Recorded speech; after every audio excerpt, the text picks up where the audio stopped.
Yes, judges. Hello, Dan. How you doing? You What are you all up to, bro? I'm actually watching the football, mate. This Surfshark VPN is a lifesaver, mate. You can watch the football with a dodgy Wi-Fi, even at the Emirates when you've got a big crowd there and everything like that, watching the football. Unbelievable. Easy to set up? Well, it must be if you've done it, mate. Oh, very, very funny. Even abroad you can watch all your favourite programmes. It's like being at home, mate.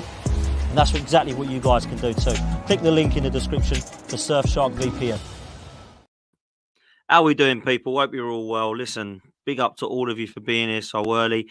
And we are back. Arsenal are back. And it's another game to talk about. And what a game it was indeed. Domination football. Beautiful to watch in parts. And I must say, there is some absolute warriors in this side that we need to mention. So big up to all of you for being here. Make sure you get involved with Surfshark VPN. It is pinned in the comment section. All you got to do is click it, or you can click the link in the description. Make sure you head over to that. A lot of people are getting on this now. We get a lot of feedback from it. So make sure that you are part of it. Do not miss out that opportunity. All you got to do is click, and it will take you straight there. Surfshark VPN is the one to get for all those that are well into that. So please make sure that you do that. Also, make sure you like and subscribe to this as well. And big up to everybody who come joined over from my show as well. Great to see over 100 of you here already, which is superb. So big up to all of you as well. Big up to Lee, big up to Adrian, big up to all of you in the chat. What an unbelievable game of football that was. And we are now in the driving seat thanks to Manchester United yesterday, who I believe proper shocked me. I can't lie. I never expected that. I know Liverpool battered them. They should have been 3-4 up, but I only saw match of the day. And from what I could see, yeah, I'll take it. We get out of there and say fair play. Let's just move now. Do our job, and we are Premier League champions. 7 games to go, 7 wins, and there's nothing that anyone can do about it. Manchester City, Liverpool, they can win 12-0 if they want to in every single game. As long as Arsenal do their business now, it's looking good for us. Lee, how are you, mate? Yeah, all good. No, I don't want them winning 12-0 every game because that goal average will dwindle. We've got to worry about the goal average. But listen, what's a weekend? What a weekend. Unbelievable, mate. Unbelievable. A little bit of pressure on us going into the Brighton game because of Man City done. I don't feel the heat like I did last season. I'm going to be really honest with you. And I'll tell you why I don't fear it. I said it to my mate today. Last season, Man City were a better team than Arsenal. And that's why I was worried about it and everything like that. This season, we are the best team in the league. That's my opinion. I think we're better than City, and that's why I don't fear anybody at this moment in time. I think if we play to our ability, we'll win and or not lose. And when we play a team like Man City, I think now we can go toe to toe with them. And listen, on a God-given day, they can beat us, and vice versa. But I always felt last season that when people turn around and say, again, I heard them on the radio today saying, Arsenal bottled it. You know what I mean? This and this, well, blah, blah, blah, blah. Then in the next breath saying, how wonderful Manchester City are as a football. Oh, wonderful, wonderful, wonderful, right, you know.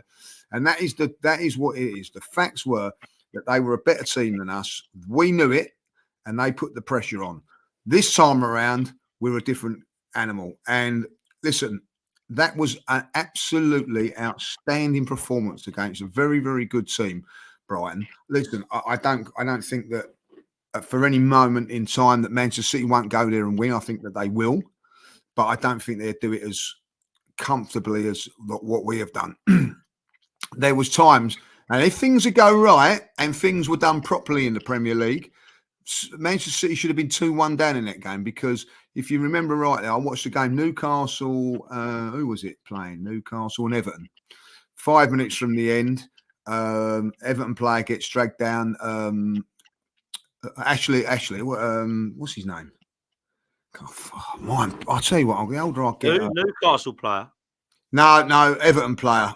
Played for Man United. Well, my brain is going, I'll tell you. No, he played for Man United, Aston Villa, Watford. Ashley Young. Ashley Young. Got brought down. Pulled down. VAR go to it. Penalty. Manchester City versus Crystal Palace. Same thing happens. No penalty. You know what I mean? And I'm not saying that Manchester City would have gone on and won that game, but it'd been 2-1, and that would have been the end of it, like, you know. But They don't get that penalty given to them. They go on and win the game comfortably. But there was dodgy signs in that game. Arsenal totally dominated the game against Brighton from start to finish. They didn't play well in the first 10 minutes. I'll give him that. But even so, we had chances. And I just felt that the defence on the day just was fantastic. The midfield in front of them were fantastic. And do you know what? I'm going to say this, Dan and Adrian. There was one time a bit of magic, and that can happen in games, a bit of magic from the opposition at 1-0 or 0-0 or whatever happened, and Raya made an unbelievable save. So, all in all, a very, very good day down there. I think it's only natural to be a little bit nervous. We was a little bit nervous before the game, Dan. We knew, you know what I mean, because there's a lot riding on it. But in the end, you just come out of there with glowing references for not only the players, but the team performance as well. I have to say that I watched Man United yesterday. Oh dear.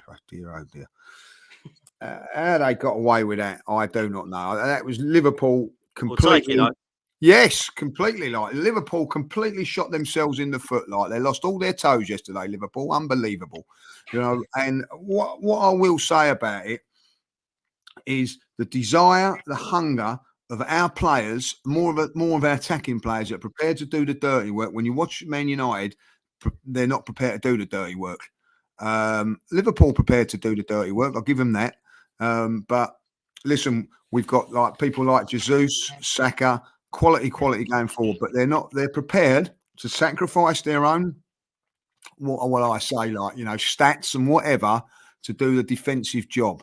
And for the team, and it's all about the team. Fantastic, brilliant performance, and I honestly think you know, we can go now all the way and win this title. I really do. If we perform like that every game, we're going to be champions. Simple as that. Listen, defence wins your titles, and if we're going to be playing like that, we just do not let people get a chance against us, and that's what's so good. Big up to Mark, who's one of our members. If you do want to be one of our members, hit like, subscribe, and then join.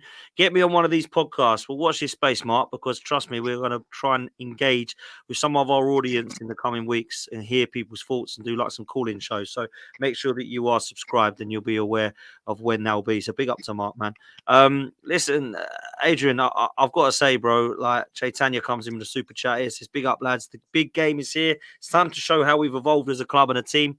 Focus and compete. The hunt starts now. Let's win now. Listen, you know, Johnny has said, is this the best defence ever, Lee? Right up there for me, from what I've seen, Arsenal-wise. I've been supporting Arsenal since 1993, and we've had some unbelievable defences. You know, even the invincible one was good with Lauren, Campbell, Toure, and Cole, and of course the George Graham days are even better, some would say. But this is right up there at the moment, mate. I'm looking at this now thinking, who is it going to be that manages to break us down? And we're never going into games now thinking we're going to concede 3 or 4 today. We're going to have to score 4 or 5 to win a game. And it weren't long ago, that we were doing that against Unai Emery's teams, against Wenger's teams. It was always, can't wait to see who's going to score, but are we going to keep a clean sheet? I don't think we will. So I think they deserve a hell of a lot of mention. I'm not going to start with a negative, but I'm going to give the only negative point. Zinchenko's gone now for me in the summer. I can't watch this guy anymore trying to defend. It's embarrassing, right? Great on the ball, not for me. Just not my cup of tea. I can't deal with it anymore. I thought they were having so much fun down there. It was like a joke, to be fair. They're actually any better going forward. No, he is the only one for me now. You can see why he's not getting in the first team, is all I'm saying now, right? Kiwior is better than him at left back, in my opinion, now. So is Tomiyasu. And I think that was clear when he bought him off, because he's the weak link, mate. He's cost us games this season, or cost us points, should I say, this season. And that needs to stop now. That is the only negative I'm going to say today from me. He needs to go in the summer, and I hope he does. But apart from that, it was dominant, mate, from start to finish. They had 7 minutes aid where they kind of passed it around a bit, Brighton. But we were so good. Kai Havertz was on fire. Our midfield was looking great. Declan Rice was outstanding. Jorginho, really good. And defensively, just absolute monsters, Aid. Well, they are, aren't they? But I was watching it. I've watched it about 3 times now, and I tried to not just look at the back 5, the keeper, and the 4 players at the back. And I like to watch what the midfield are doing. Even our front guys.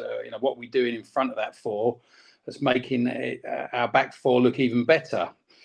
And I was just watching as a four, even when they got in the pockets in front of our back four, Brian, there were a couple of times where they got in behind our midfield, and they're actually turning and they're in on our back four. And I was just watching them, and as a four, they were just dropping off, but they could see the recovery runs from the midfield, and they were getting in quickly. Rice, Havertz was doing it, Odegaard, the whole midfield were getting back really quickly. Their recovery runs were superb. And what was happening, just as they were starting to get closer to the player who's in on our back four, then the nearest man steps out and it just delays it long enough. And what happens, what I was seeing was happening is that, Gabriel or Saliba are stepping out into the to press the player. But as they step, it slows the attacker down, and in comes Rice or in comes Havertz or Odegaard and nicks it without even our back four winning it back.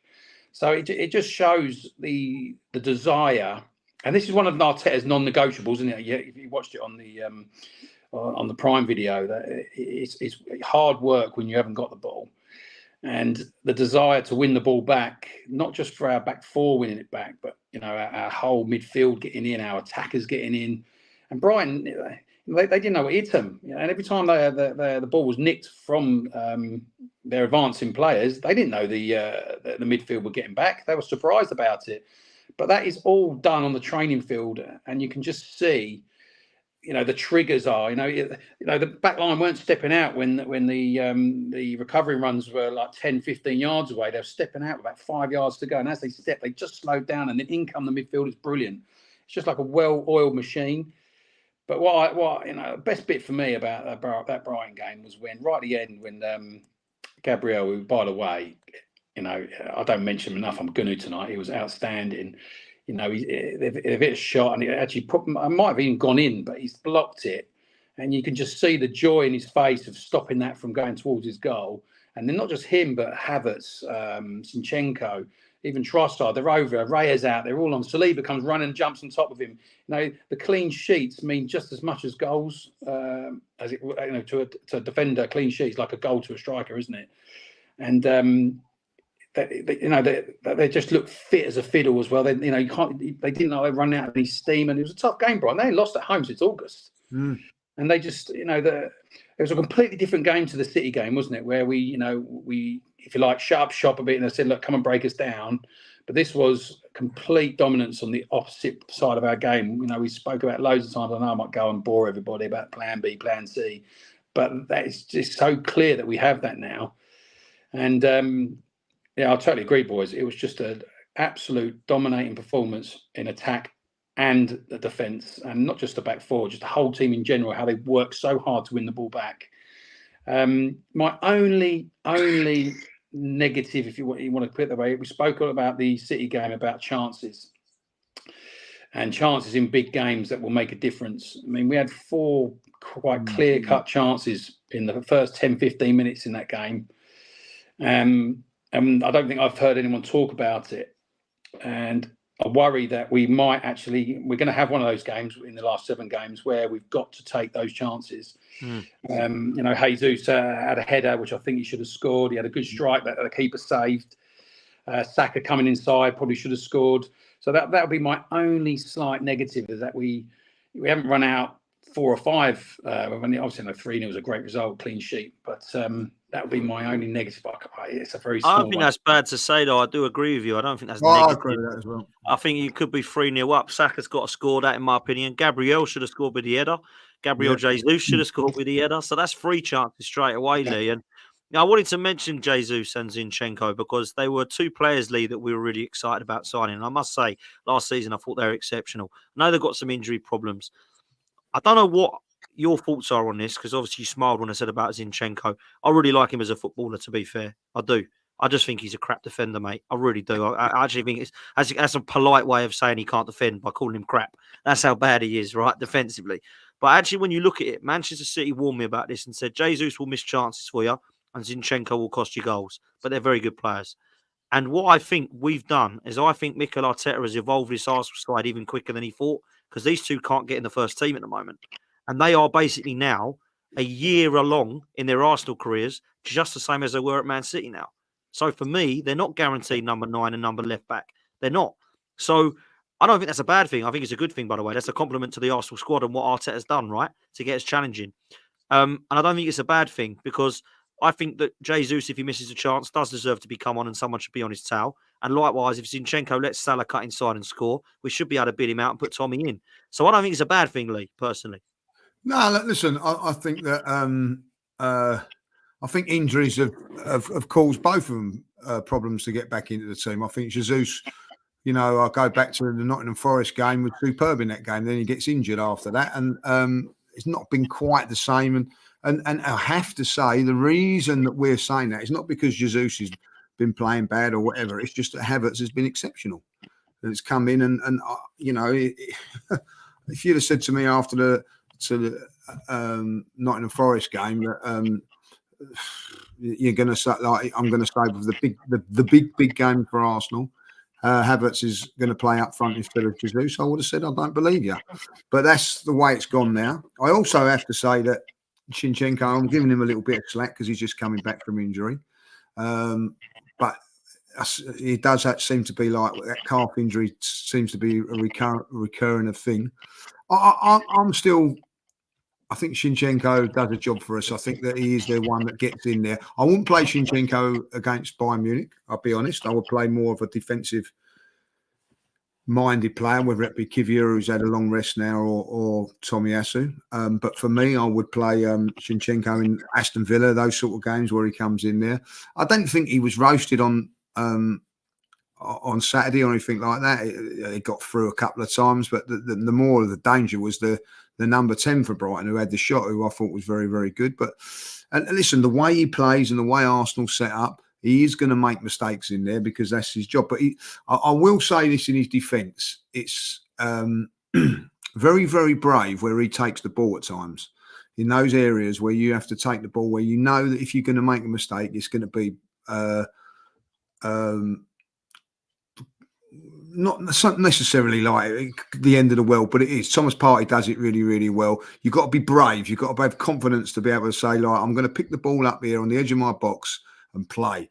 And he does do that. And what I do like about him, and maybe I'm wrong here, but if he does make a mistake, it doesn't faze him. He'll still go and look for the ball again and all that. So I have a little bit of admiration for that, if I'll be honest, because there are a lot of times when if your confidence is a bit low, you think, oh, play safe. I'll play safe.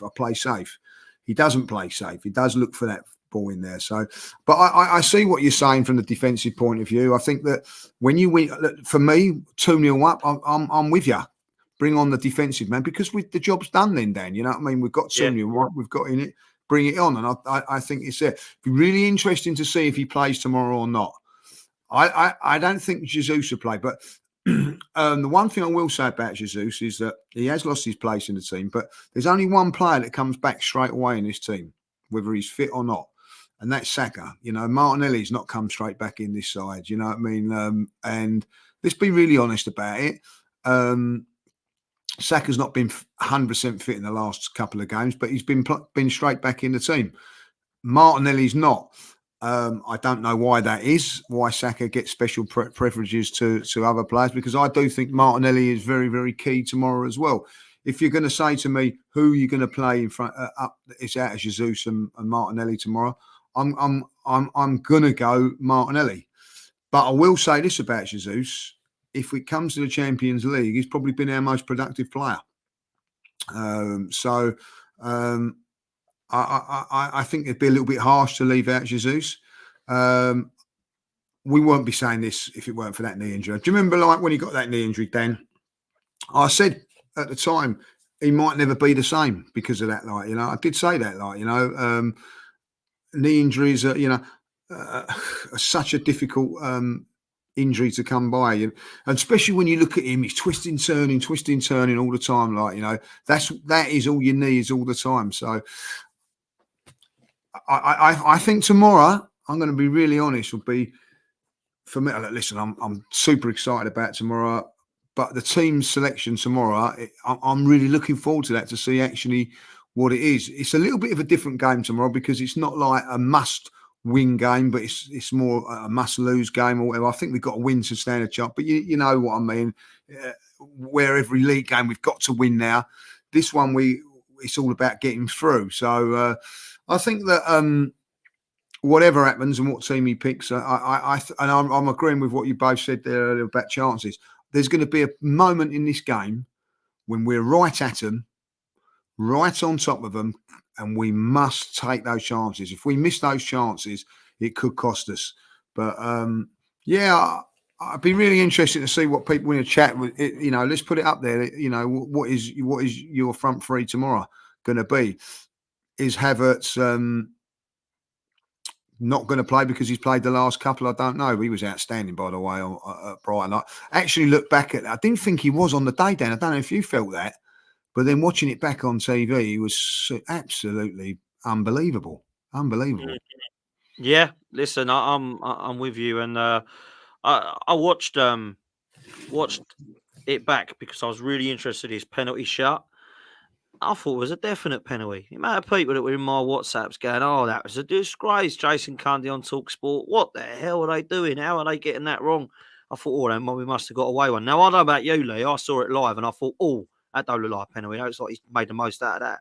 It was a penalty, in my opinion. And likewise, Jesus is the guy that's involved in it. Now, there's a difference between saying Jesus doesn't get in the first team, Jesus ain't no good for Arsenal. Let's have it right. Jesus is a great squad player for Arsenal, and he's given 110% since he's come here. I just think at the moment, Saka, Martinelli and Havertz are getting ahead of him. And that's credit again to Mikel Arteta because Arteta's stuck with Kai Havertz. He's believed he's a centre forward now. Thank God, because he wasn't a number 8. Let me tell you that. So I think that now deserves a hell of a lot of credit. And there's a lot of people that I think had massive doubts over the signings of David Raya and Kai Havertz. And at the moment, Mikel Arteta is starting to prove those doubters wrong because we were all up in arms about the Ramsdale stuff. We were, as a fan base, we were all up in arms about Havertz at 65 million as a fan base. And those two things at the moment, he's saying, look, I've been stubborn enough to stick with it. And it's proven right. David Raya, again, at the weekend, Adrian, makes a brilliant save. Doesn't have much to do. He's not bothered about looking at pigeons like Aaron Ramsdale apparently does. You know what I'm saying? He's got to sit there and be absolutely committed 100% and concentrated 100%. Big up to Aaron Ramsdale, by the way, because I do love him. But you get my point. I think for me, that goes unnoticed. I think David Raya has been, along with Gabriel Saliba and Rice, one of the reasons that we are in the place that we are this season. And that is massive credit to the manager because I didn't really think it was a huge upgrade to Aaron Ramsdale. I'm still not sure it is a huge upgrade. I do think he's got a lot about his game, which attributes-wise has actually complemented us this season more with David Raya. And I think when we now look back at this season, let's say we have a brilliant season. It's the most successful one we've had. We're doing that with both trophies, right? We're all absolutely buzzing. I think we'll look back and we won't go, Saka was good when Martinelli was good when Erdegaard running the show, Jesus scoring goals here, there, Havertz. We're going to talk about Gabriel Saliba and Rice. And I do think we'll talk about David Raya, Adrian, as well. Yeah, of course. I mean, the thing is, Havertz was at Chelsea. He wasn't doing, he was struggling there. Raya's come from Brentford. But I think Raya was Arteta's number 1 target before Ramsdale, but they couldn't get him, could they? The thing is, we're all about here and now, isn't it? Arteta, it just shows how good of a coach he actually is and what he sees in players. And it's not just what I love about him now. And you just know that how hard they work on a training ground is that he sees something in these players and he's making them better.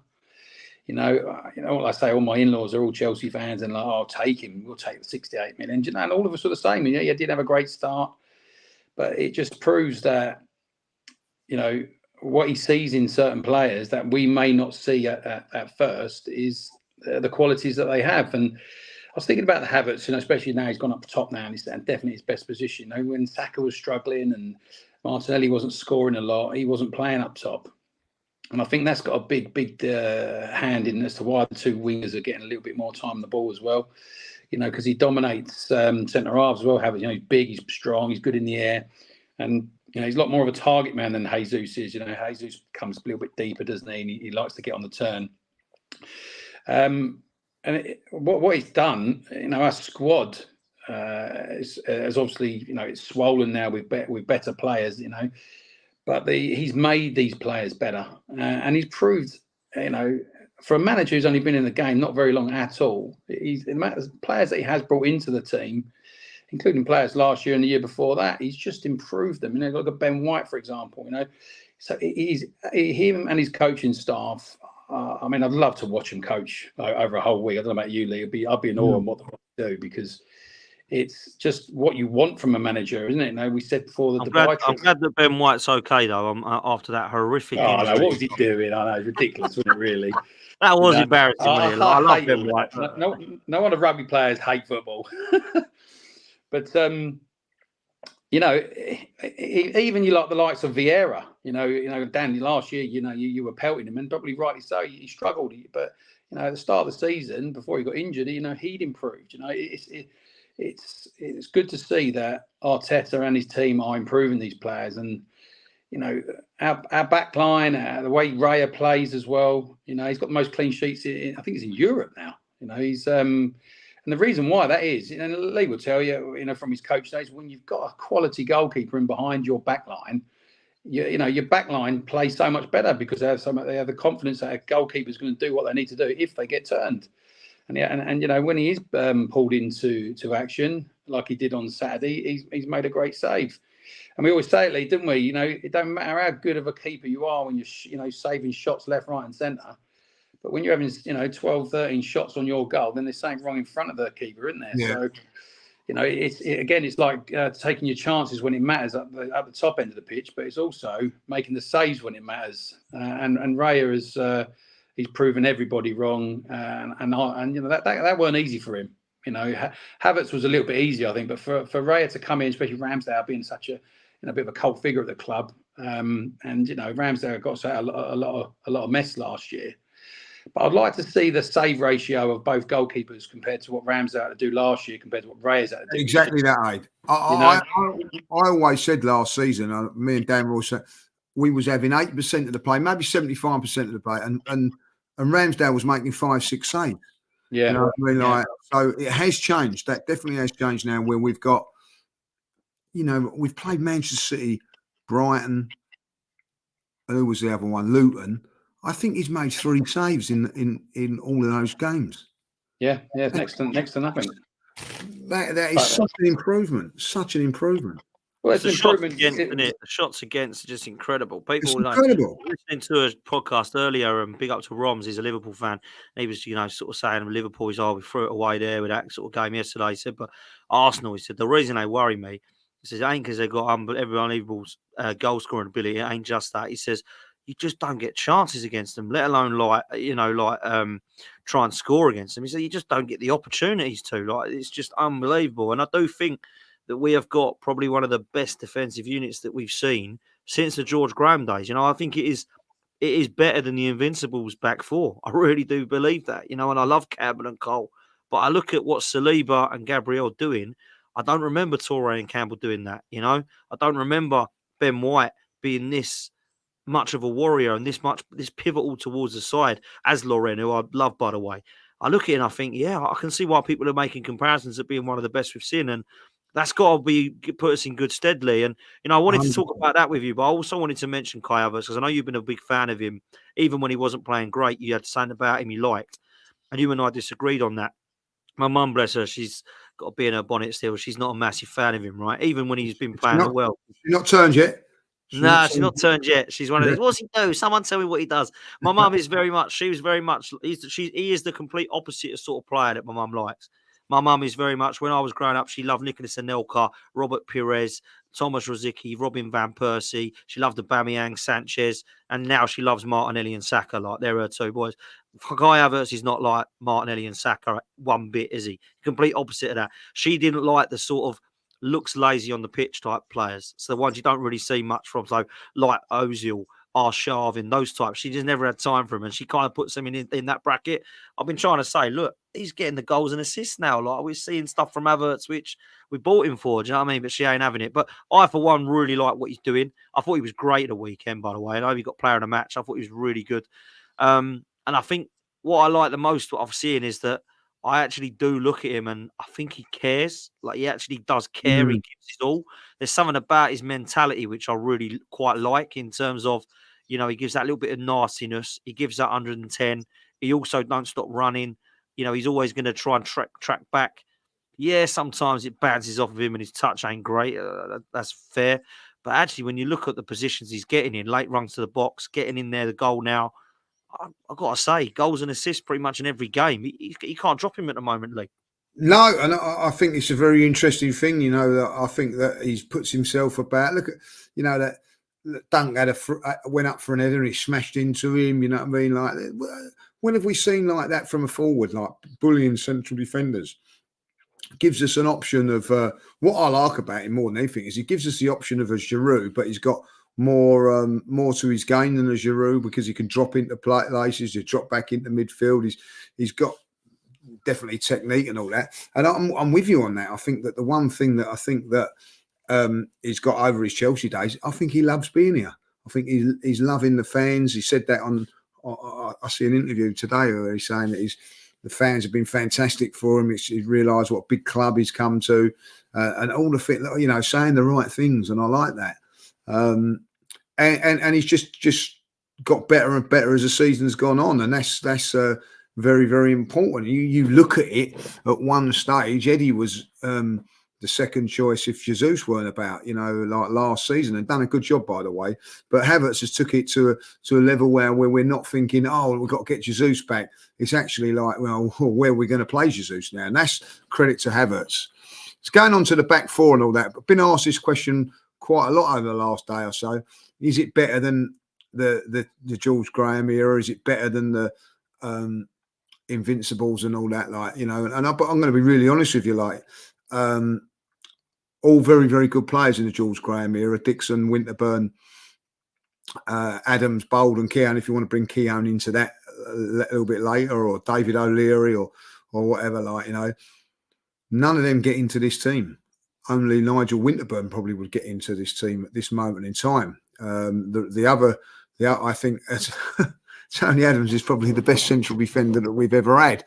But I'm saying this now at 21, 22, Tony Adams wasn't as good as Saliba. I'm telling you this now. It may be when he's 25, 26, you know, Tony Adams was fantastic. Don't get me wrong. Different eras and all that, like, but I haven't seen a better central defender at this age since Tony Adams, since David O'Leary. I remember David O'Leary when he was young coming through, like, you know, was a fantastic player. Then I look at Saliba. I think he would get into all of those teams and the Invincibles as well. I don't think, you know, I honestly don't think Sol Campbell, as much as a fantastic player Sol Campbell was for us, I don't think Sol Campbell gets into this team. Certainly Toure doesn't. And I'm going to say it now, you know, Lauren I really like, but he wouldn't get in past Ben White. Again, the one player that would get into that team would be Ashley Cole. He would definitely get into this team, like, you know. So that, I have to say, is unbelievable. Listen, they've not been tested as much as those other. The difference between the Adams, Keown, Bold era and the Invincible era, they went on to win things. This team now has to do that. They have to be proven winners, you know, not also runs. Until you've got that title, then you can't. But I do think this, what didn't none of them do, what this one can do, is win in Europe. And speaking to a Spurs mate today, like, you know what I mean, who was over at 6-a-side, and he goes, I hate to admit it, not only the best team in the Premier League at the moment, I think you're the best team in Europe the way you're playing at the moment. You know, Spurs fans getting worried and giving us compliments. I had to go and sit down for 5 minutes, you know what I mean? We're a bit worried. Let me add to that, because I've just gone on my show and Lawless is sitting there. He's worried, mate, because he don't want Arsenal to win with Declan Rice. Let me tell you that. Big West Ham fan. And he sat there worried, you know, oh, Liverpool, can't believe it. Well, Man City better win their last 7. Arsenal better drop points. This is going to be... They're worried. We're worrying people, mate. And like that, Spurs, fair play. You know, we're the best team in Europe. Doesn't mean we're going to win anything. But if we keep playing the way we are, I'll be disappointed if we don't. I'll tell you that. And I want to move on to this Bayern Munich game tomorrow night, because I do feel like it's, well... Before we start, like Donna's in the house. She's saying, Rice is the difference this year and Saliba. Nothing about our friend Kai. Now, come on, Donna. What are you saying? Are you going to say that he's been doing okay? She did say it here, actually. She has said Martinelli, Rice are my favourites, actually, Dan. Havertz is in with a lazy Ozil and Arsenal crew for me. Yes, he's done better in 2024, but there's a lot to make up for. 2023, he was bad. He's hard to please, your man, I tell you. She is, mate. She is hard to please. But listen, Steve done well there, like what Steve. Steve's got something going for him. Old Steve, I tell you, like he's only been here 5 minutes as well, mate. He was a poor start from him. I can't say she's wrong, but you can't deny that he's improved in 2024. That's for sure, man. That's for sure. Let's move to tomorrow night, Adrian. I want to talk about this because I feel like this is massive. Well, I don't feel like it. I know it's massive.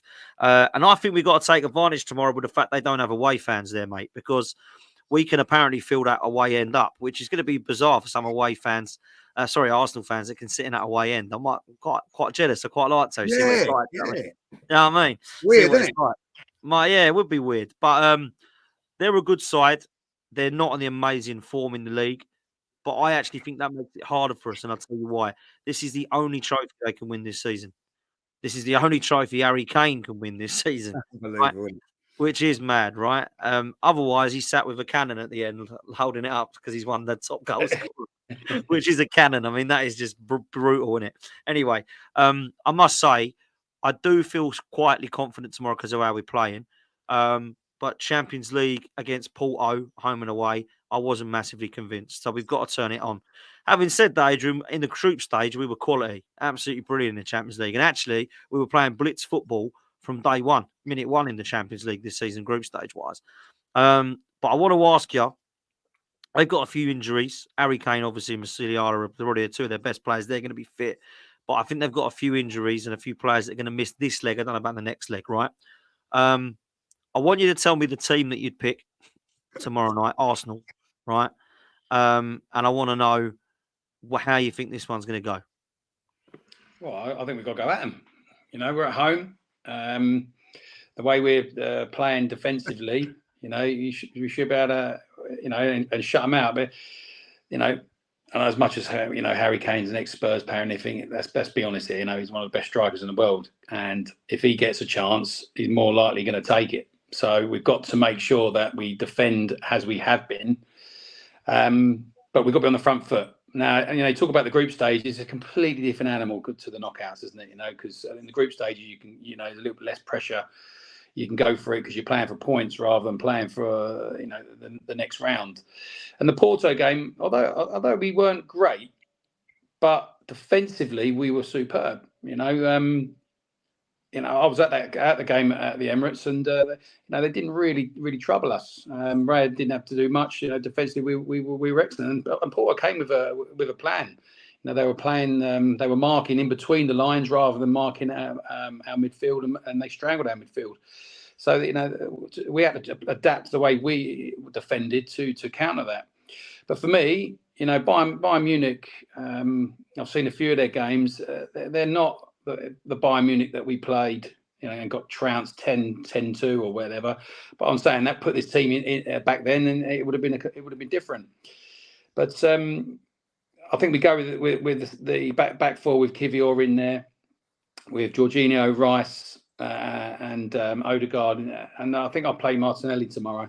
I think he'll be absolutely chomping at the bit to get on the pitch. He's dangerous, he's quick, and he'll stop their fullbacks getting on. With Saka on the right and Havertz up top, that would be my side. But we've got to go for it. At the end of the day, we've got to go to their place. And it's a different pressure for us because we haven't played away in the knockout of the Champions League. I know we've only had one knockout phase, but we haven't played away in the second leg. And, that's where pressure can be if we haven't, put it to bed in the first leg, if you like, which I don't think we'll do that anyway. I don't think we'll put the game to bed tomorrow. But I think we've got to go for it, and at home, crowd behind them, it's an opportunity to put them to the sword, and I think we will, and I think as long as we don't freeze in the fact that it's a Champions League game, Bayern Munich, massive club. I mean, again, it's another hurdle, isn't it, for these boys to get over, and I know we talked about last year and how people say we bottled, and I hate it when people say that. Our whole team are a year on. They've learned from our managers, and that's all you want from your players. So go out tomorrow, play exactly how we've been playing, play on the front foot, and go for it, because they're there for the taking. Like I say, they've got a few injuries, but tell me, when we played them back last time, when we got trounced all that time, did you ever hear a Bayern Munich player come out and say, oh, it's a different Arsenal this time? Because they've all been talking about it, haven't they, in the press? They know they're different. I mean, Thomas Muller came out, didn't he? Said they're not the Arsenal we played before. So, they're worried. And so they should be. Because I know I would say we're the best team in Europe, but, we're right up there. And no one wants to play us at the moment. And tomorrow, for me, we've got to go for it. Why not? What we got, we go out tomorrow and, imagine we come out 3-0 winners. I mean, that is a message. That is a huge message to the whole of Europe, that Arsenal Football Club are back, and back with a bang. And that'll be my team tomorrow. I mean, I don't know whether you agree. Maybe might be a few changes, but I'd say front foot, go for it and enjoy it. And I think our players have the mentality to do that. Our back line, I know, just quickly going back on who is it the best defence we've had? Of course it's the best defence we've ever had, because I'll tell you something now, our back line with Adams and all that line, it couldn't bring the ball down and play out like our players do. And we've got the defensive prowess of the Adams Bold era, but we've got the ability to get the ball down and we're attacking from the back line now. And for me, they're the best defensive unit that I've ever seen, because they've got it all, not just defensively, but when we're on the attack, they start attacks off. So obviously Rice in front is a big bonus for us. So yeah, go for it tomorrow. Why not? What we got to lose, the way we're playing, they're more worried about us than we're worried about them, and that's it. That tells you something, because when we played Bayern last time, I was grabbing myself, and rightly so, because look what happened. We got smashed, didn't we? Yeah, when you look back at that, and it does. You have to think about that. Only 2 players would get near that team now. 2 players would get near, and I'm not saying Sanchez and Ramsdale. They're the only 2 that would get near it. Ramsey, because he can play that box to box, and Sanchez, prime Sanchez, I think beats Martinelli at the moment. I'll be honest, but no one else would get near that team, and that's the thing. Prime Ozil wouldn't get in front of Odegaard, in my opinion. I'm not having it. I liked Ozil. I thought he was a good player. He's not in the same league as Odegaard, because I'll tell you what, Odegaard puts in a shift for us defensively. Mentality and work rate wins it for me. Yeah, exactly that. So that's how I see it there. Listen, I think Aidan said a very good point. We can make a statement tomorrow. People still doubting Arsenal. I see people still saying, Manchester City are favourites.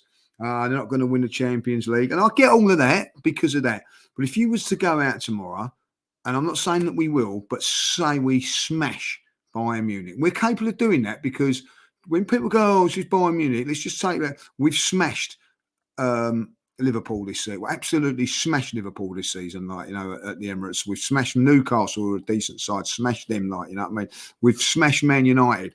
We've done lots of good things this season. But imagine if we just went away and just put in a real 3 or 4-0 tomorrow. What would that do for everything about the Premier League? It would be unbelievable. And listen, we're not talking about Bayern Munich. I do, they could smash us. Of course they could, we're not talking about Bayern Munich. We're talking about Arsenal. This is what we're saying. The one thing that worries me about us, I don't think we've flexed our muscles in the Champions League or in Europe over the last couple of seasons. Even the Europa League, I thought we was poor campaigns. And I actually think even in the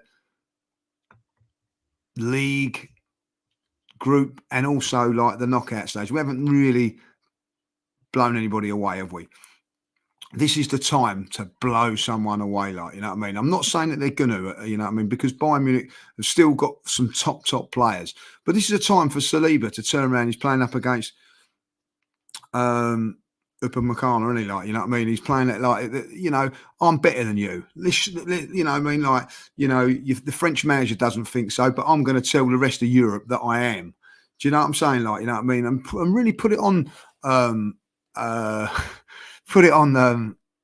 them tomorrow. But I don't know about you, Dan.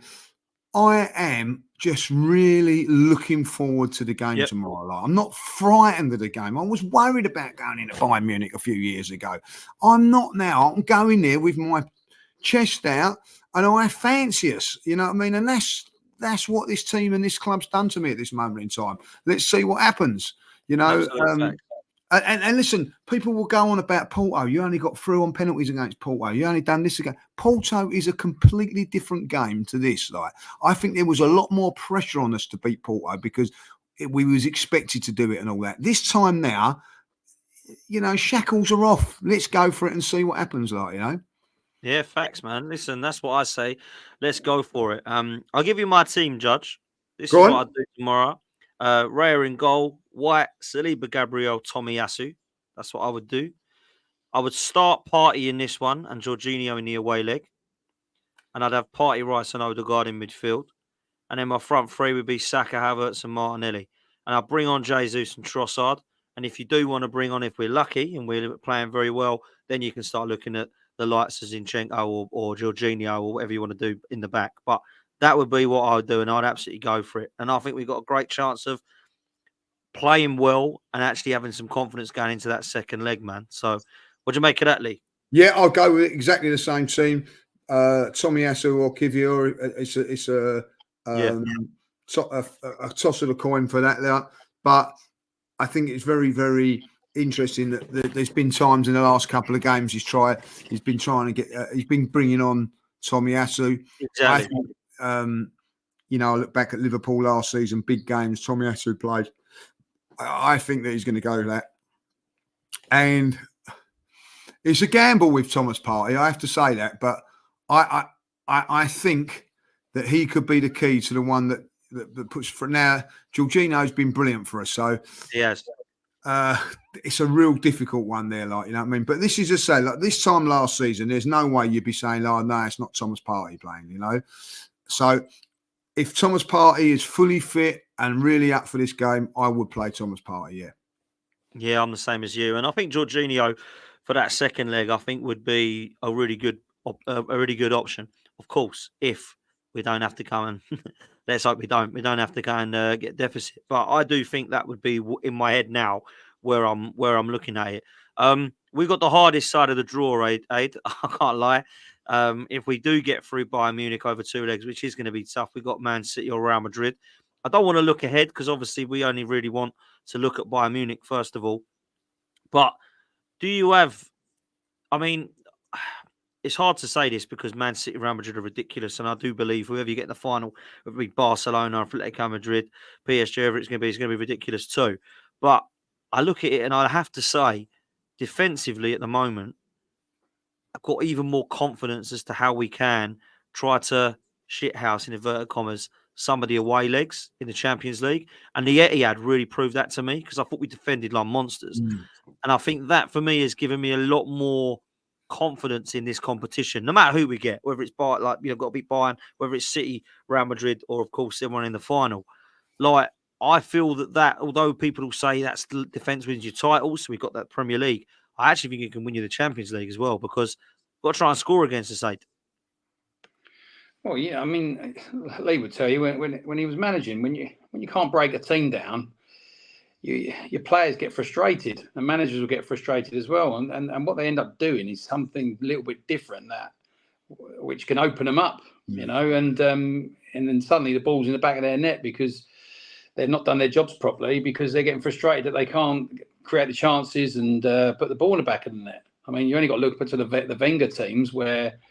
And even the Bayern Munich game at home, we played really well, didn't we? You know, we put them to the sword a little bit, but when it comes to trying to score, we just couldn't. And they went down the other end and scored because we did something different that opened us up a little bit. So, look, you know, you need a little bit of luck in the Champions League, of course you do, but you're spot on, Dan. You know, you don't let goals in, you don't lose football matches, and you know we've got the firepower, you know, to put the ball in the back of the net against anybody.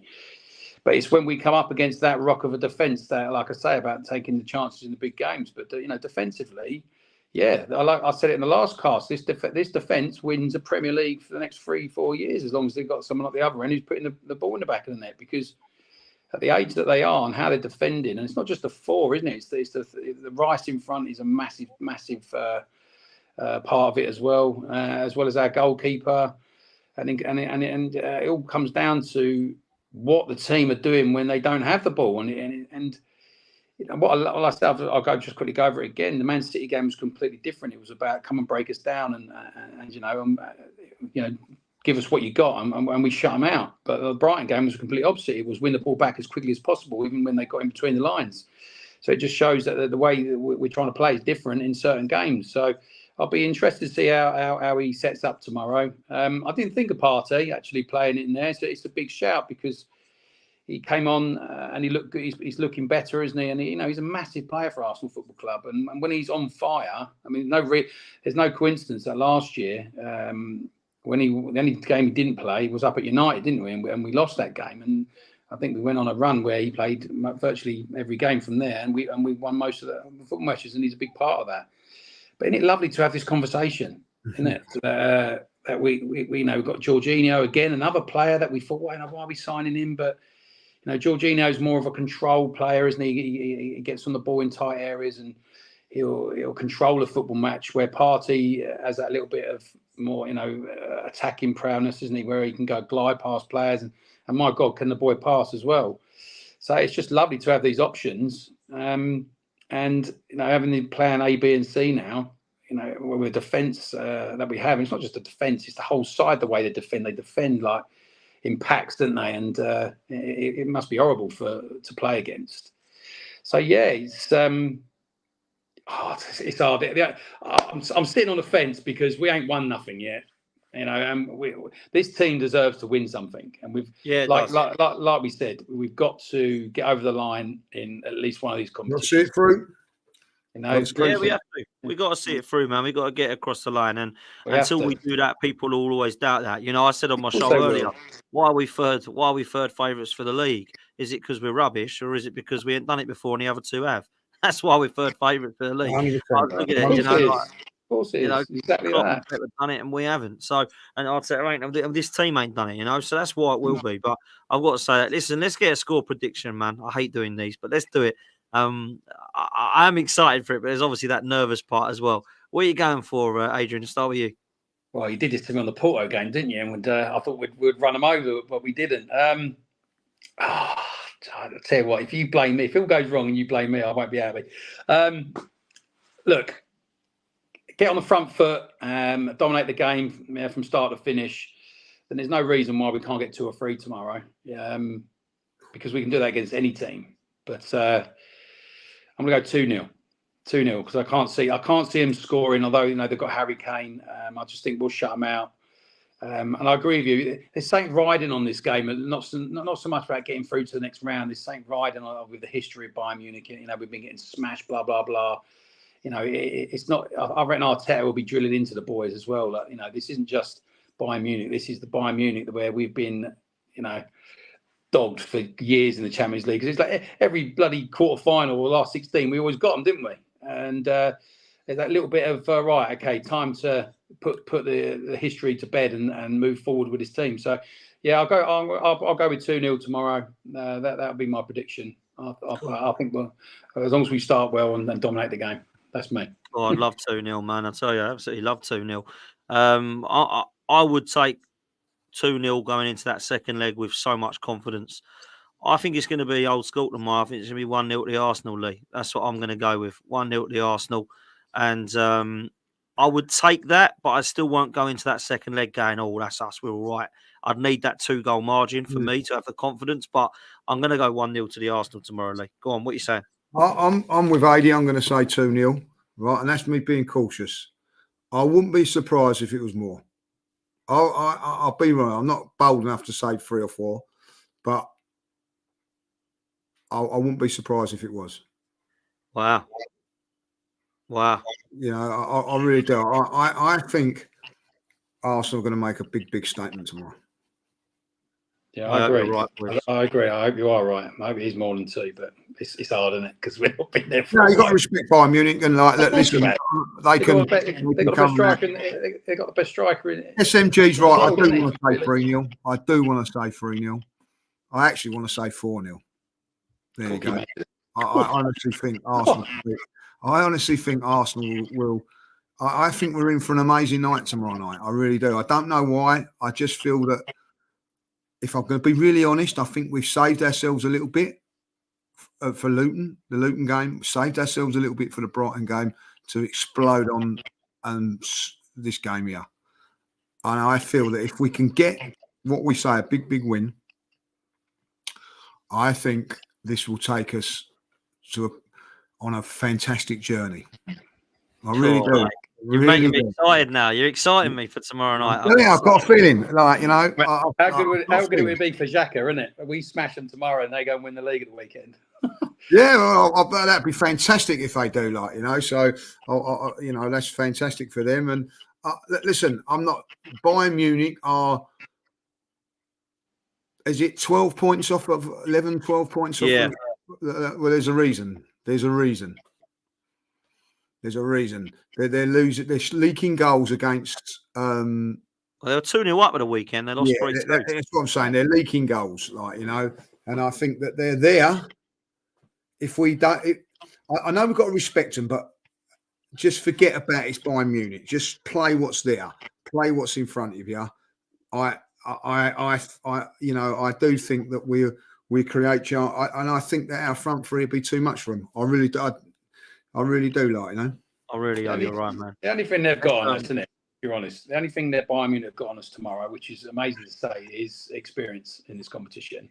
Yeah. And Gary Neville, I kind of agree what he was saying about, you know, the experience in the Champions League, and when you've been there and done it, it's a big thing. But that, for me, that's the only thing they've got on Arsenal is the experience of playing in this competition at this level, at this stage, where we haven't had that in such a long time. You know, if you're going toe for toe in just a one-off game, you're going to say Arsenal all day long, aren't you? So it's a compliment to how well how Arteta's got this team playing. So I'm with you, Lee. I'd love if it was 3 or 4. You know, really make a statement. Absolutely, man. Listen, the way we're playing, it could be. Let's finish with the 2 super chats. This one comes in from Dalisu, says, "Hi, gents. Should Zinchenko leave in the summer? Should we replace him, or is Timber his replacement?" Yeah, people forget about Yuri and Timber. Yeah, I think you know, Timber and Tomiyasu and Kivior, for me, are all ahead of Zinchenko at left back. So if Zinchenko wants to stay and be 4th choice left back, then he can. But I think it might be time to shift somebody like that out. Now, I don't think he will sell him because I think he likes him a lot. But I would if it was me. Lee, Adrian? I think keep him, because I think that it'd be important in certain games. He's won trophies, isn't he? He's won trophies. Different courses. Yeah. Okay, listen, you've got to remember what he does do well for the team. You know, he plays that inverted role better than anybody when we play that system. I know Ben White's on his way up there with it, but you are right. Defensively, he's not up to standard of the others. But again, that is the only reason, mate. That is literally the only reason. Yeah. I think probably the reason why he's getting away with it a little bit more is because he's got 2 monsters next to him, hasn't he? So, well, yeah. You know, Timber. I said in the last cast, you know, you've seen him a bit more than I have. He's brought Timber in for a reason, and he probably is that replacement. And you know, I hope he gets fit. And you know, we don't really talk about Zinchenko again, but that's the way football is, isn't it? You know, you work hard, you play well, you keep your shirt. And what, you know, to say Zinchenko might be full left back choice is not a bad thing to say, is it, for Arsenal Football Club? You know, no, because he ain't a bad player. Not. Absolutely not. He isn't a bad player defensively, not for me. But that is literally the only reason. If we keep him, I'm not crying about it. You know what I mean? Because he's a footballer. For sure, he can play football, definitely. Brandon, I'm going to leave with this one. Says, "We have confidence because these boys are so much fun to watch. These players have been through a lot the past 2 seasons. They have scars. Now, this is what I want to. This is what I want to see from these players. How hungry are they? How much did it hurt them last year? How much do they want this Champions League that would absolutely give them the legendary status as a player, as managers, as squads, already going down in history. Never won Champions League before. this is what I want to be seeing. And I do think that the hunger and desire and passion must shine through. And I'm kind of hoping Lee Judges is right tomorrow night and we see a real special evening, because it's one that I think everybody would love. And everybody wanted Bayern Munich. I said I wanted them in the next round. If we didn't get Dortmund, which everybody wanted, I wanted Bayern Munich or Barcelona to get revenge. Now that it's fought this way, I want Bayern Munich and I want Barcelona in the final to get revenge for them. They're the two teams I want revenge on. So let's see if we can do it. Starts tomorrow night, people. Big up to all of you for being here. Before we do go, we do have something that we do need to share with you guys, which is football prizes, which is and this one I am going to put in for Lee. I'm with you. Let's get it. Let's get this one and get on this one. Like football prizes have got a private jet. You can win the ultimate Euro 2024 match day experience. Now, this includes 2 flights on a private jet plus 2 tickets for England versus, I think it's the Slovakia game, I think. Let's have a look. Just, I'm not too sure. Slovenia, like, you know. Now, it's a private jet. Now, it goes out from Manchester, so you'd have to have a little trip up to Manchester, but you might actually live in Manchester. But, like, if it's 2 nights accommodation, right, 2 tickets for the game, right, and, you know, I've never been on a private jet. I've got to say that, you know. So, do you need a passport for a private jet? I suppose you have to, you know what I mean? So, wouldn't know. Of course you do. You know, but I know obviously you need a passport. I'm mucking about by that. But do you need to go through all the checks and everything like that? There must be a special thing for a private jet, mustn't there? Like, you know, what an experience. That must be just an experience on its own, like, you know, because just go flight, private jet, thank you. Oh, that's lovely, like, you know. So yeah, so you get 2 nights accommodation in Cologne. Cologne's a lovely city, by the way, and get this. 195. That's all it is to go for, like, you know. So listen, we're all going to go on this, and you never know, we could be on the plane together. I don't think it's just that there's 10 pairs of tickets up for grabs. So, like, we could all be on this, guys. You know what I mean? So I'm definitely in for this one, like, you know. So you know, 100%. Get on it. Private jet to an England game. You know what I mean? That is unbelievable. And it for 195, guys. You'd be mad not to get on this one. I think it's probably their best prize ever. I know all the Arsenal stuff comes out, but a private jet, I think it's the ultimate experience to go and watch a game of football, isn't it, really? Like, you know, so you ain't got to get up early, you know, all through, like, be there early and checking all out and all that, like, private jet. Go in style. Get on it, man. Get on it. Get on it. Let's make sure that we have someone from this channel that wins it. That'd be amazing, wouldn't it? Yeah. Come on, someone go on it and win it. Like, you know, I'm on it anyway. So, I'm not on it, but I'm trying to get on it. You know, so yeah, absolutely, yeah. Well, listen, tickets will be going in for sure. Listen, big up everyone. Make sure you do us a favor. Make sure you smash a like on this. Make sure you subscribe as well. Come follow me over at Football's 12th Man. Check out tonight's show, which was an absolutely elite one for a reason. I'm not going to spoil it, but you've got to go over and watch it. It was absolute class for a certain segment in it that you'll have to go and watch. Absolute class. Make sure you go follow Adrian on socials. Make sure you're following Lee Judges as well as myself as well. Yeah, Lee, I'll let you see us out, bruv. Listen, have a fantastic night tonight. Just want to say something, like, if Arsenal win 4-0, why the hell would I want to eat a fillet of fish? You know what I mean? Come on, like, you know what I mean? Like, really, it's a forfeit. You know what I mean? Come on, like, I wouldn't eat one. You know, if we win, I'm going to be eating Big Macs and chips and things like that. Have a beer, isn't it? You know what I mean? It's just not happening. You know, so look, listen, I'll eat 4 Big Macs if we win tomorrow at 4-0. I'll tell you, like, you know what I mean? I've got a feeling, but anyway. Listen, have a fantastic night. Sleep well tonight. Enjoy the game if you're going tomorrow. Give it your all. If you're not going to the game, you're watching it on telly, enjoy. Come on, you Gunners. Yes, Judges. Hello, Dan. How you doing? You all right? What are you up to, bro? I'm actually watching the football, mate. This Surfshark VPN is a lifesaver, mate. You can watch the football with a dodgy Wi-Fi, even at the Emirates when you've got a big crowd there and everything like that, watching the football. Unbelievable. Easy to set up? Well, it must be if you've done it, mate. Oh, very, very funny. Even abroad you can, like, you can watch all your favourite programmes. It's like being at home, mate. And that's exactly what you guys can do too. Click the link in the description for Surfshark VPN.